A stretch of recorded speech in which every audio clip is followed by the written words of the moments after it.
Welcome back to another episode of Warren Cali. In this episode, I will detail the story of Pooh from Acacia Blocc Crip. Pooh grew up in Compton, California in the 80s and 90s, and by the late 80s and the early 90s, Compton became well known to the world. You had various rap artists come out the region. You had the group NWA, which featured Dr. Dre, Eazy-E, Ice Cube, MC Ren, and DJ Yella, along with a list of other rappers like DJ Quick, MC8, King T, and a long list of others. Those artists put their attention on Compton and made it mainstream and recognizable to the world. But besides the glamour the rap image and the rap scene brought, Compton had an underworld full of crime, and all the artists based their music on the Compton gang world and the issues in the streets and things that was going on at the time. And Pooh was one of those kids who was firsthand seeing how crazy the Compton streets were and what they had to offer. By the 80s, Compton was full of Crip, Pirus, and Southsiders taking over the streets and claiming various hoods all throughout the city, and the drug trade in Compton took the violence up a notch. Compton became one of the most dangerous places in the country in the 80s and 90s, and for most kids, it was hard growing up in this era and not gangbang. Many kids were pressured into joining gangs or joined off family and friend affiliations, among many other things. The gang lifestyle wasn't something Pooh was initially invested in growing up. He was a good student in school and even achieved mostly A's all the time, but with him and his brother growing up in Crips territory, they started associating themselves with Crips. And by his middle school years is where all the problems would start for Pooh. The Acacia Bloccs were locked into wars with several Crip gangs, Pirus, and Southsiders. This led to Pooh having to carry a gun everywhere he went, even to school, with rival gangs outnumbering him and trying to jump and potentially kill him on a daily. So he had to do what he had to do to survive. Pooh fully dived in the streets with losing several of his friends due to wars with other gangs. By his teenage years, he became a full participant in all the activities of the Acacia Bloccs, from selling drugs, gang fights, and shootouts.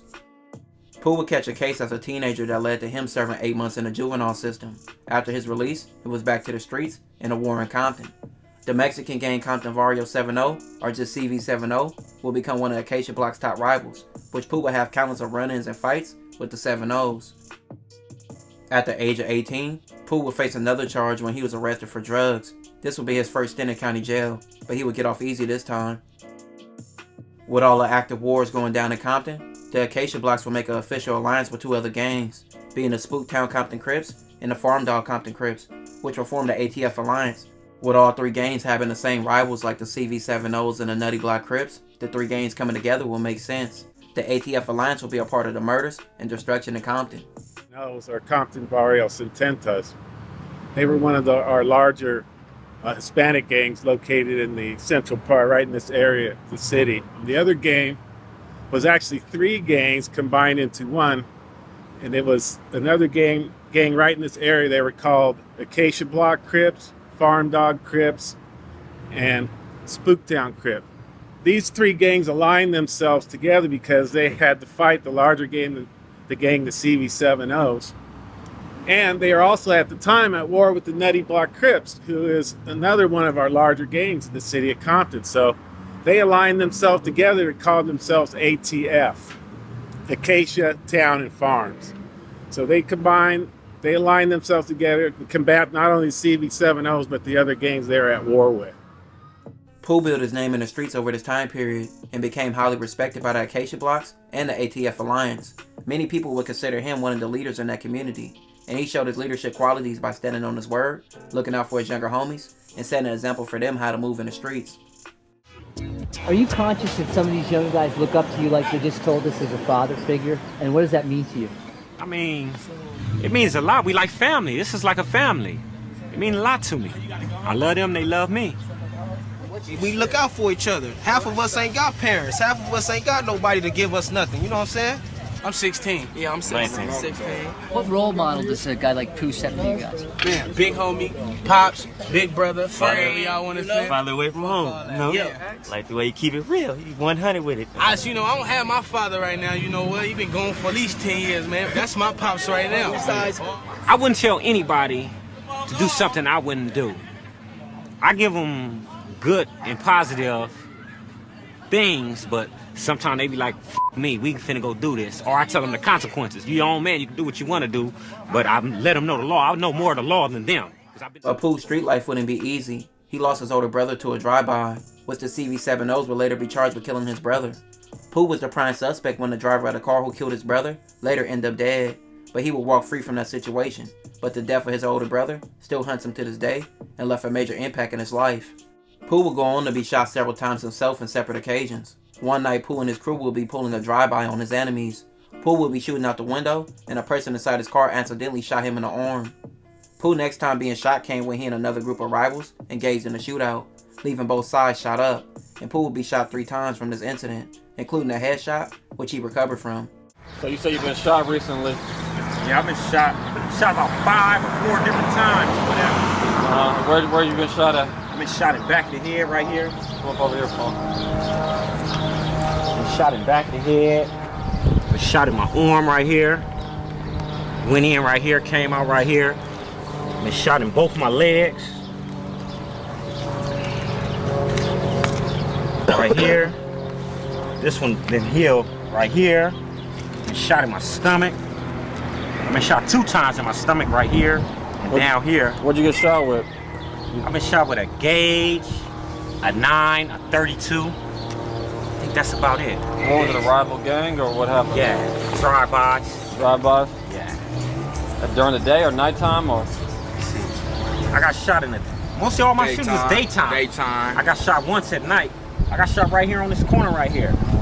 Grazed through my mouth with a gauge right here on the corner, stopping at the stop sign. So what had happened? Somebody was in somewhere I could see. They hit me. They didn't make it? Yeah. So they was in the car you was walking or what? No, I was in the car at the light. I mean at the stop sign. And then they was in the car too or? I didn't see. I didn't see him run, nothing, no car. They wasn't in the car. Because I'd have seen the car drive off because I stopped and was looking. Pooh was always playing front line in his community, and it put him in various life or death situations, and even more jail time, which he would fight multiple shootings and face life, but he was proven innocent and beat his cases. Pooh and the Acacia Bloccs and the rest of the gangs in the ATF Alliance became known to the world in the 2000s, off a documentary they were a part of. The documentary showed the gritty life of Compton and what was going on in the Acacia Blocc community. So y'all get along with all Crips or y'all beef with any Crips or no? Crips, nasties right there. This hood right here. We don't consider them as Crips though. They never been Crips. Never been Crips. That's what NBC stands Never for. been Crips. That's what it stands for. All day, every day, never been Crips. The Neck Bone Murder Squad.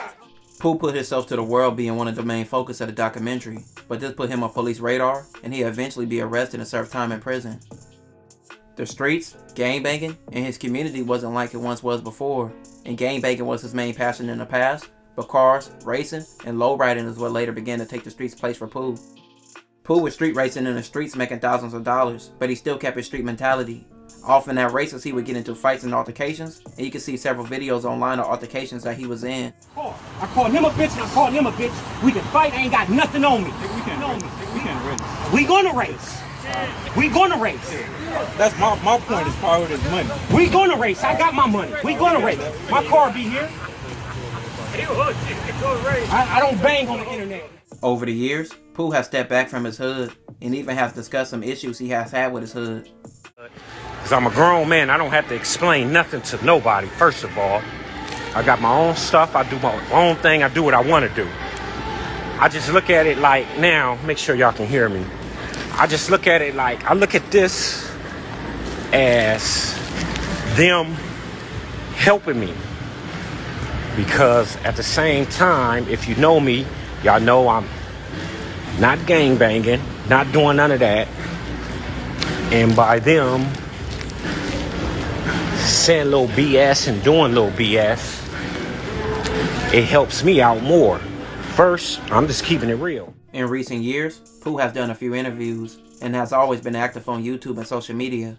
He even has a YouTube channel called Active Hood Rich Uncut, which he's been having over a decade. He gained a following off his stories and his car videos. Pooh has survived a lot in his life, from jail, losing family members and friends, and almost losing his own life on several occasions. As of now, he's still focused on his passion with cars and his YouTube channel, and also being a father. This will conclude this episode. If you haven't already, check out my previous episodes. Don't forget to like, comment, and subscribe.